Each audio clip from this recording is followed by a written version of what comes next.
Next in radio. It's all about what's next. Go to financialsurvivalnetwork.com and sign up for your free weekly newsletter. You'll also get 3 free reports. The Financial Survival Network. It's all about what's next. And welcome. You are listening to the Financial Survival Network. It's Kerry Lutz. Hey, looking at these stock markets around the world, they seem to have hit a brick wall. Dow up a little bit from its lows of last month, and other countries just horrible shape. If you've got money in stocks, you are probably very nervous now. If you've got money in the bank, you're nervous. If you have anything invested anywhere, you're probably white knuckling it right now. But there is one investment that has proven itself over time that you don't have to white knuckle it through, and that is real estate. And our partner, Jason Hartman, is on with us now. We're talking about the Hartman Risk Evaluator, a discovery Jason made a long time ago that has saved his bacon through good times and bad. And Jason, really great to talk to you again.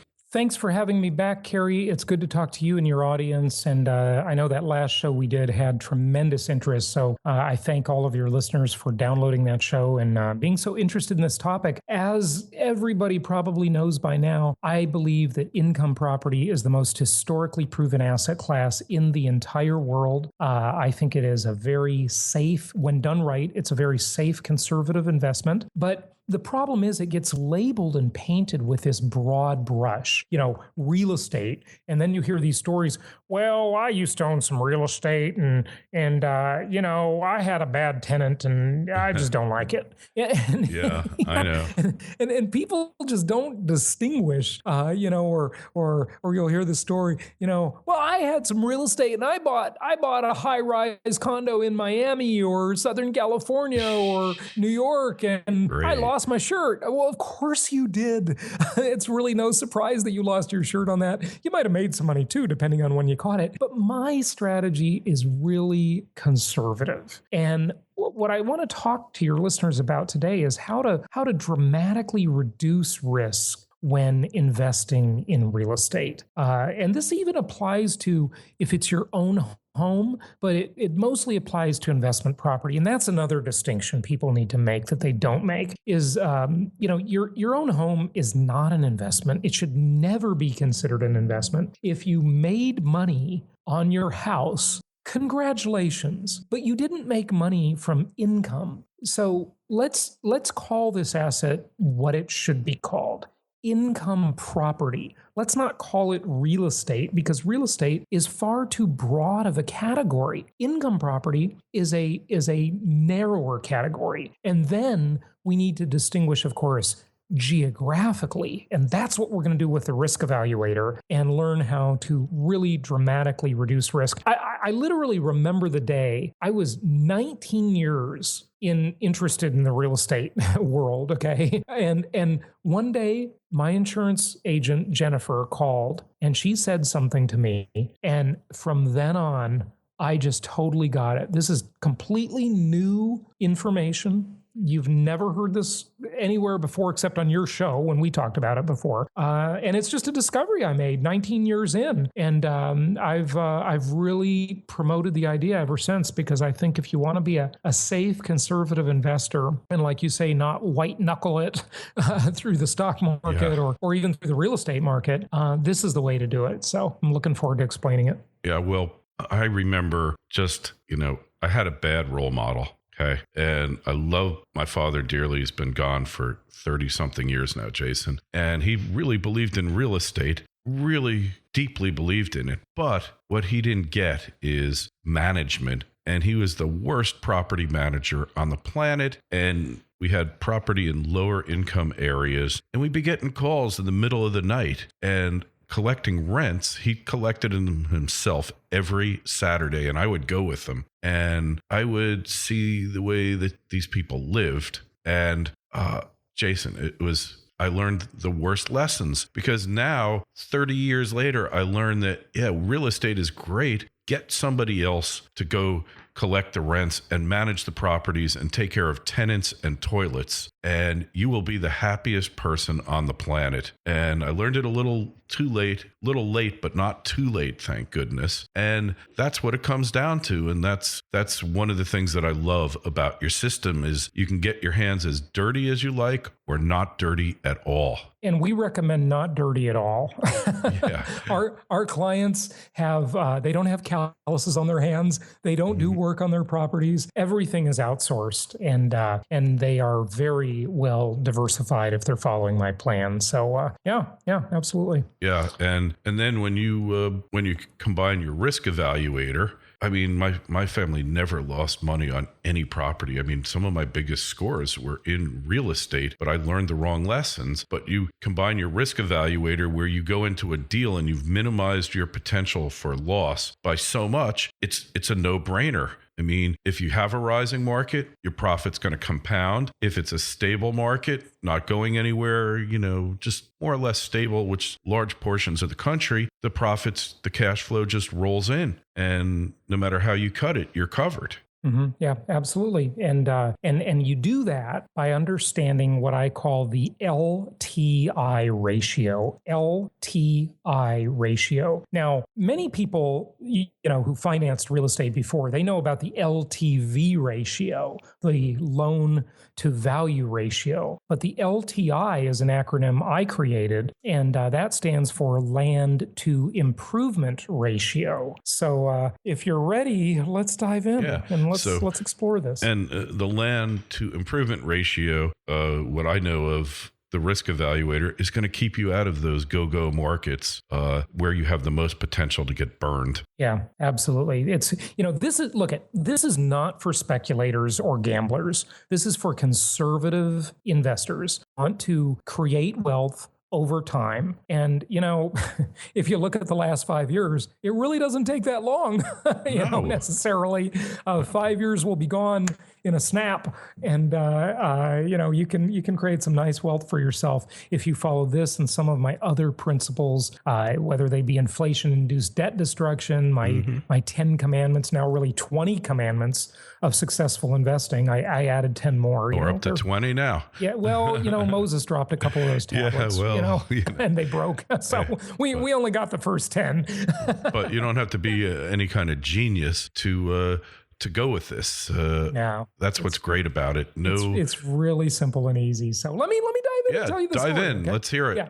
Okay. So first thing, when I talk about the LTI ratio, we need to understand that a property is not one thing. It's two things. There's the land, and then on top of the land, there is a house or an apartment building or an office building or an industrial building or a retail building or whatever, right? Now, I like housing because housing has universal need. So my favorite assets in this order are the good old humble single-family home. That is my favorite. My second favorite is apartments. And my third favorite is mobile home parks. And I own all of those myself, okay? And I have owned a lot of all of those myself too. Mm-hmm. Now, certainly, I know people who've made fortunes in mobile home parks and apartments. My main business and my main appeal is to the middle class and upper middle class investor. Okay. So for them, if they want something simple and proven, the humble little single family home, it's just been great. It's such a proven asset class. So that's the first thing. So, and I don't like vacant land or anything like that. So these are all improved properties. So the improvement is the structure. It's called the improvement, the building sitting on the land. Now, let's look at what that consists of. Let's talk about the improvement for a moment. What determines the value of that structure, that improvement sitting on the land? Well, it's the cost of construction, the cost to build it, plus the builder's profit in building it. That gets you the cost, okay? Right. Now, what factors out there in the world influence and really increase this improvement value? Well, one big one is environmentalism, okay, and building restrictions. Absolutely. And in these constricted areas, like where I live, the Socialist Republic of California, where it's very hard to build anything, and Aspen, Colorado would be another great example. Boulder, Colorado. There's an old riddle, Kerry. You're going to love this one. Okay. Here's a riddle for you and your listeners. What do you call a developer? I don't know. Okay, here's what a developer is. A developer is somebody who wants to build a house at the beach or in the woods. And now that you know that one, what do you call an environmentalist? Someone that wants to stop the developer, right? Well, in a way, the answer is, what do you call an environmentalist? Someone who already owns a house at the beach or in the woods. Right. Oh, it's so true. And that, my friends, describes Aspen and Boulder, Colorado just perfectly. Oh, totally. Yeah. I mean, it's NIMBYism at its worst. Not in my backyard. And they just want to keep the newcomers out. Of course.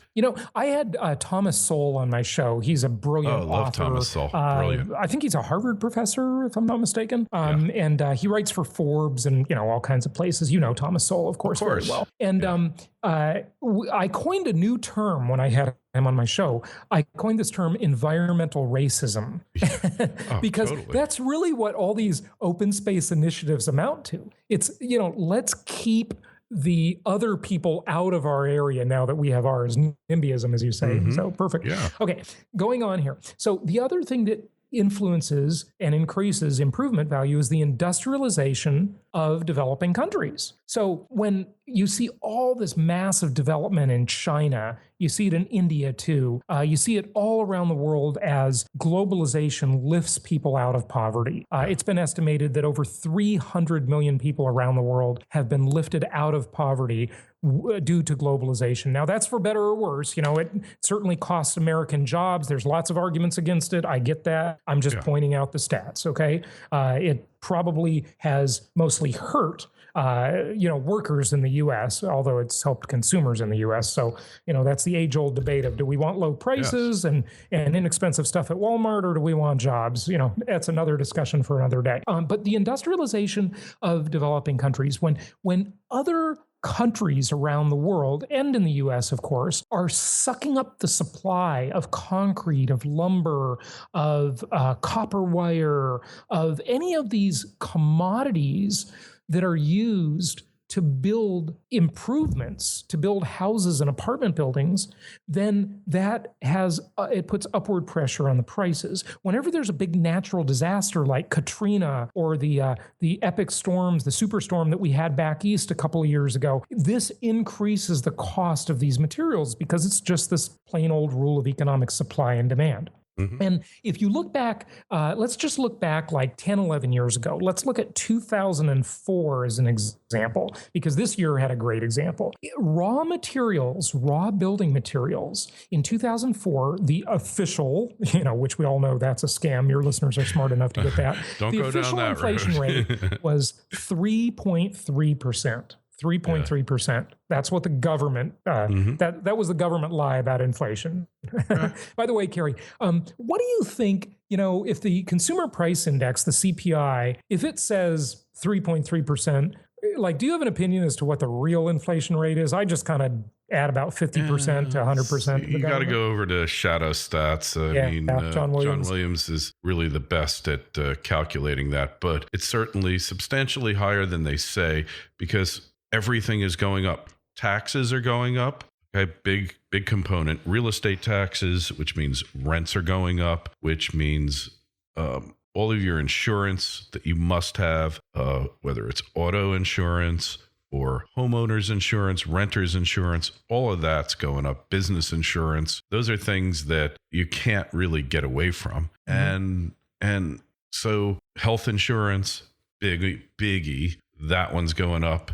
And we've got an alternative to that, but you have to go take a look at the site. You'll see it there. All of these things are going up. You did mention college tuition. What a scam that is, right? Tuition. Yeah, well, Food prices. Food prices to some extent, maybe the raw components aren't going up, but the finished products, the processed food that's killing us, always going up in price, right? Yeah, always. No question about it. No question.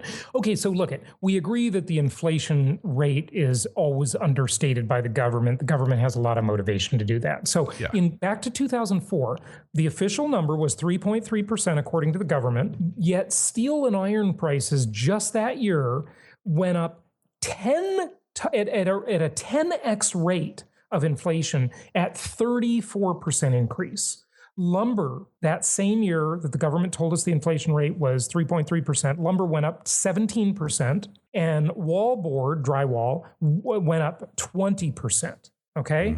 So give me a break. Okay, this improvement cost, that this is a huge issue. Also, labor cost and energy cost dramatically increase improvement value. Now, the second component of your real estate deal is land. Remember, it's the LTI ratio, the land to improvement ratio. So let me tell you a little story as to how I discovered this. At the same time, right about approximately the same time, I was living in Orange County, California, and I was looking to buy this property for myself to live in. I owned a couple of rental properties, and I was buying at that time one of my first out-of-state properties. Okay, I was becoming a nationwide, prudent, conservative, diversified investor. I had gone through the cycles in California a couple of times before that, and I decided, look, I am just older. I'm not old. Hopefully older wiser. and more mature now. Wiser. And I don't want to be older, wiser, and more mature. And I don't want to be a speculator anymore. I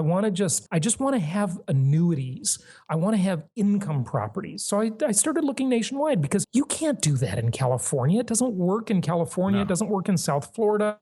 It doesn't work in the Northeast. It doesn't work in any of these expensive markets. And looking around the world, it won't work in Moscow, Paris, London, any of these types of places that are expensive. It just does not work, period. Okay? Doesn't work in Hong Kong either. Okay? No, definitely not.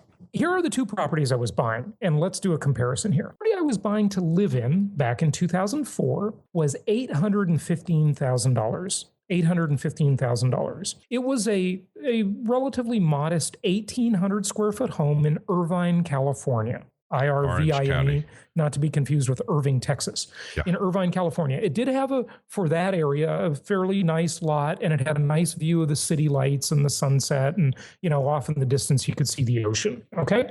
So that house was $815,000. My girlfriend at the time, Monique, tried to talk me out of buying this house. Now, we ended up breaking up, but wait till you see what happened here in the real estate deal, right? Yeah. So when I bought that house, I got my first tax bill from John Morlock, the Orange County tax collector, and the tax bill divides the improvement and land value right on the tax bill. You can see it in black and white print right there. Right. And it said that the land, and I'm going to round off ever so slightly here. Every tax bill in the country, to my knowledge, does that. Yeah, absolutely. And there are three ways, if we have time to talk about it, that you can tell what the land to improvement ratio is. Okay, but I'm looking at the tax bill. The tax bill said the land was $660,000. $660 was land value. And the improvement for that brand new 1,800 square foot house back in 2004 was $156,000. So that totals about $815 and change, okay? $815,000 total. Got it. Now, about the same time, I was buying one of my first out-of-state properties. And my insurance broker, who also needs to determine land to improvement ratio. Why is that? Because they don't insure the land. They only insure the improvement or the house sitting on the land. Because if the house burns down, they have to pay me to replace the house, right? Correct. That's how insurance works. Absolutely. It's fire insurance or hazard insurance, as they call it. Casualty. So they don't insure land, Okay, the land will always be there. The house could burn down. So I'm getting insurance only on the house. Now, let me tell you about this house. The house was $159,000. My insurance broker, her name is Jennifer at the time, she calls me up, and I totally remember this conversation. And she says, Jason, we're going to give you $135,000 of insurance on that property. And I thought, wow, I think I just discovered something. I remember my wheels started turning in my head here, because all this time I'd been investing in real estate for many years. I'd been in the real estate business. I owned a real estate brokerage that I'd later sold to Coldwell Banker that was in Irvine, California. And I thought, if you're going to insure the structure for $135,000, then by just deduction, common sense deduction, I'm paying $159,000 for the deal. That means the land, you think the land is only worth $24,000. Now compare this to my Irvine property, where the land is worth $660,000. So here's the percentage on the Irvine deal. 100% of the value is $815,000. Right. The improvement value is 19%, or $156,000. The land value is 81% of the overall value at $660,000. Yet you compare this to the out-of-state property that makes sense, right? And that one is only $24,000 in land value. Now, here's what happened next. Remarkable. That was 2004. So we all know what happened. The market was going crazy as the Fed was just pumping absurd amounts of money into the market, as Franklin Raines and all of the other scumbags on Wall Street were totally puffing up the housing market. After the tech bubble collapsed at the dot-com bubble in 2000 or so, Greenspan looked for the next bubble to inflate, and it was real estate, right? So we were a few years into it at that point. Prices were going absolutely nuts. Monique and I were together. I buy the house for $815,000. She really tries to talk me out of buying this house. And 1 year later, I noticed that the values were increasing massively. So I engage in this practice called equity stripping, because there's really, in my eyes, no return on equity. I think this metric that people used called return on equity is a myth. The property will produce the same amount of cash flow, or it will go up or down in value regardless of how much equity one has in the property. I want to make my equity work. So I called the bank and I said, come over, refinance the property, and send an appraiser, because I want this money out so I can buy more properties. Okay? Which, there's a whole nother discussion about this philosophy that I call refi till you die. It's one of my techniques that I think we've talked about on a prior episode. Absolutely. So check this out, Kerry. The bank sends the appraiser over. His name is Eric, and that'll become more interesting in a moment. Eric, the appraiser, comes over and he says, congratulations, Mr. Hartman. Your place is now worth $1.3 million. And I'm thinking, it's only been a year, and I made $485,000. Wow. Boy, do I love real estate. Now, remember, this is not an income property. I lived here, okay? It was a house in which I lived. So then I say, great, let's refinance it. I pull cash out. I buy a bunch of other properties across the country.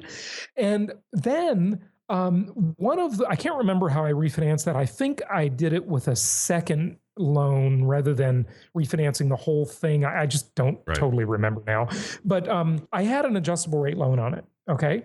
And back then I wasn't as conservative, and I didn't really believe in the fixed rate loans like I do now. And so I wanted to refinance that one about a year later. Another year goes by. It's been 2 years now. And I call the same lender, and they send the same appraiser. Eric comes back out. Eric comes over and Eric says, hey, I got bad news for you this time. Your house has gone down in value. It's now worth $1,215,000. So now I lost $85,000, but overall I'm still up $400. So up. I'm happy as a clam. Don't worry about it, right? So I take that second refinance. And remember, this was a time when the whole country was refinancing their house once a year, basically. I did it myself. Yeah. You were too? Oh, yeah. I had 4 or 5 refis on one house and 3 or 4 on the other. That was a crazy era, right? It was a crazy era. But anyway, so it's now worth $85,000 less. So here's my question for you. Here's my question for your audience. When the house went up in value by $485,000, of the two components, improvement value and land value, which one went up? If it went up $485,000, where did that increase come from if you segment it, if you segregate it? If you segregate the cost of land versus improvement, what do you think, Kerry? It's obviously the land. Land had to have gone up because the building products go up 10, 15% a year when things are booming, but the real estate really booms when it's booming. Right, absolutely. You are absolutely right. Now, granted, the improvement value actually may have gone up a little bit, but it was mostly in land value. So here's my second question. When Eric the appraiser comes a year later for the second time and says, "Hey, I'm sorry to tell you, your house has gone down by another 85,000 now, and overall I'm at 1,215,000." So where did that decrease come from? I guess it would have to be the land went down in that period of time, because that's the fluctuation there, right? You're absolutely right. Because look, the improvement is only worth $156,000 initially, right? So the improvement did not lose $85,000 in value. It was out of the land. So here's the moral of the story. If you want to be a prudent, conservative investor, then you invest in markets with low land value and high improvement value as a ratio, as part of the LTI ratio, or that land to improvement ratio. Because look at the comparison. If I've got a land value on the Irvine, California property of, let's just say it's $1.1 million at that time when the thing is worth 1.3. So we'll say the improvement is now up. It's up at $200,000. The land is at 1.1 million for a total at 1.3 at the highest point. And the other property out of state is worth $159,000. And by deduction from the insurance company's improvement value of $135,000, we know the land's worth $24,000. If the land value gets cut off in Irvine, California, I'm going to lose $550,000. Ow, that could hurt. Yeah. Okay, $500,000. But if the land value gets cut in half on the other property, I'm only going to lose $12,000. Yeah, your risk is way down there. Way down. It's way down. Now, granted, when the economy had the worst period, its worst period in 7 decades, when we had the Great Recession, which was the worst time since the Great Depression in 1929, starting there, okay? Yeah. And some might argue we're still having it, but yeah.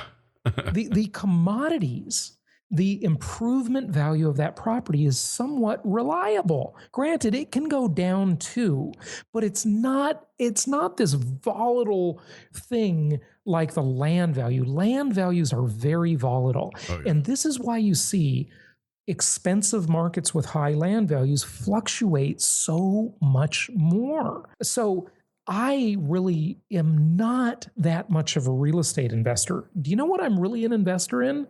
I'm what I call a packaged commodities investor. See, I like investing in building materials. I love owning glass, concrete, lumber, copper wire, petroleum products, energy, because it takes a lot of energy to build a house, okay? Oh, yes.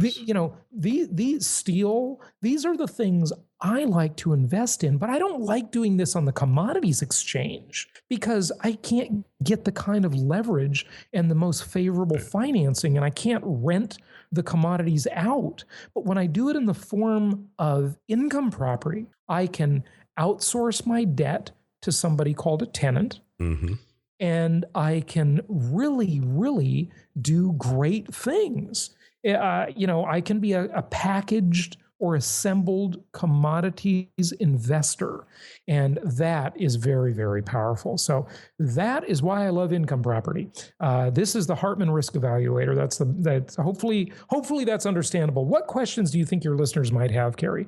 Well, the biggest question, obviously, is going to be, But when you have low real estate values, like take a place like Texas or in parts of Florida, Southwest Florida, what kind of appreciation are you going to get there? Not as much. Yeah. But here's the thing about that. Over time, that most people believe, and of course you can slice and dice these equations about a million ways, okay? But just there's a general consensus, if you will, that nationally real estate, single-family homes appreciate at about 6% annually on average over time, over the course of decades, okay? Now, I did a very interesting comparison that I used to use years ago, and I wish I could find this very old slide because I need to bring this out again, but I'll just tell you about it. There are three types of markets. There are linear markets, cyclical markets, and hybrid markets, and we've talked about that on past episodes of your show.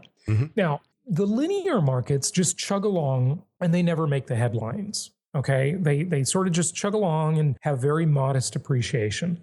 Those are the markets I like nowadays, okay? The cyclical markets are the ones that make all the headlines. They're the California markets, the New York markets, the South Florida markets, Miami, these crazy markets that have these outrageous peaks and really ugly valleys, okay? Yes. Really ugly troughs. So overall, over the course of time, I did a comparison of Kansas City, Missouri, okay, which is a market we like fairly well. It's not our favorite, but it's one of our markets that we do business in. And Orange County, California, a high-flying market of Orange County.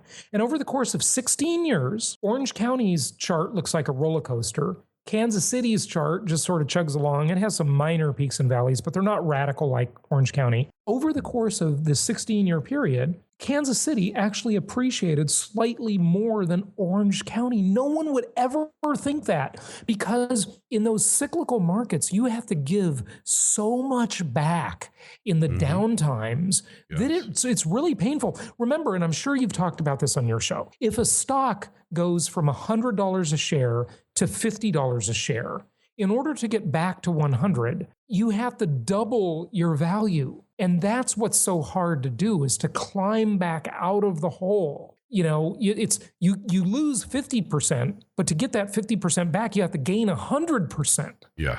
And that's exactly what happens in the cyclical markets that everybody is attracted to, like the siren song in mythology.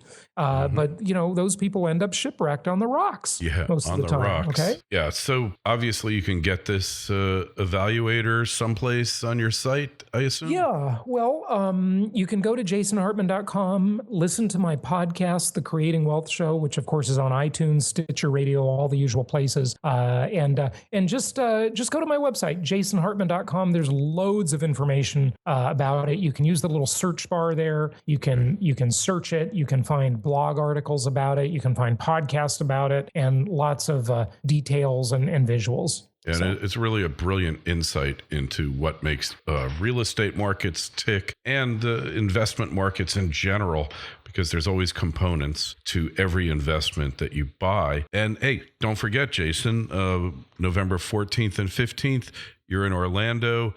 We've got a giveaway. Just go over to jasonhartman.com/Lutz, and you'll see all the information about it. Just quickly tell us what's going to happen at your event, Jason. Well, first of all, we're going to discuss this risk evaluator in detail with slides and visual aids, and that'll be Orlando, Florida.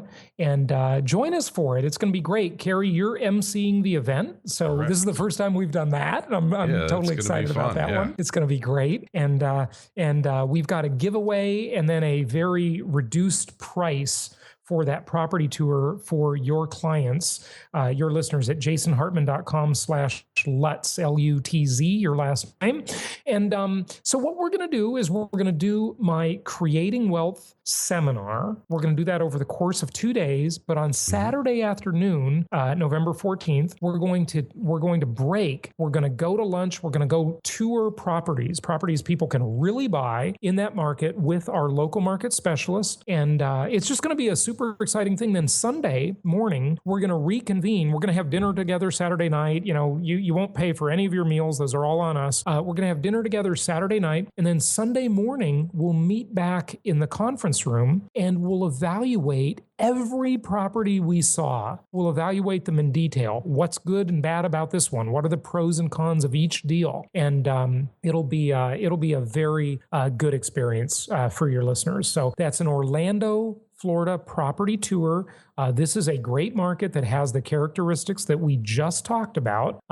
Turnkey properties, people worldwide, not just nationwide, definitely nationwide, but worldwide invest with my company and our referral network. And we help them manage properties remotely so that they can build diversified nationwide portfolios in 3 to 5 markets around the country because, they want to be diversified. And these are just really, if you're expecting, to make a bunch of money on your first deal and hear an infomercial, you're not going to hear that. These are No buy and hold quick. properties. No get rich quick. Conservative investing. Absolutely. And I know so many of you out there who have invested with Jason. I've met you. Listeners, people who are part of the FSN community, you've done it. And I know Jason's integrity level. Check him out on the BBB. But Jason is the real article, the genuine article, honest to a fault and total integrity. And that's why we're partners with him. And Jason, hey, thanks for explanation of the risk evaluator again, because honestly, it was a little hazy in my memory, but it's so important because every investment you make, everything you buy, you need to consciously consider risk. And the risk evaluator gives you a real good discipline for doing that. So Jason, we will talk with you again soon. Remember, go sign up at jasonhartman.com/Lutz. You might win entry to the event for free or reduced price tickets if you don't. Jason, we'll talk to you again soon and we'll see you next month. All right. Thanks, Kerry. Happy investing to you and your listeners. FSN Radio. It's all about what's next. Go to financialsurvivalnetwork.com and sign up for your free weekly newsletter. You'll also get 3 free reports. The Financial Survival Network. It's all about what's next.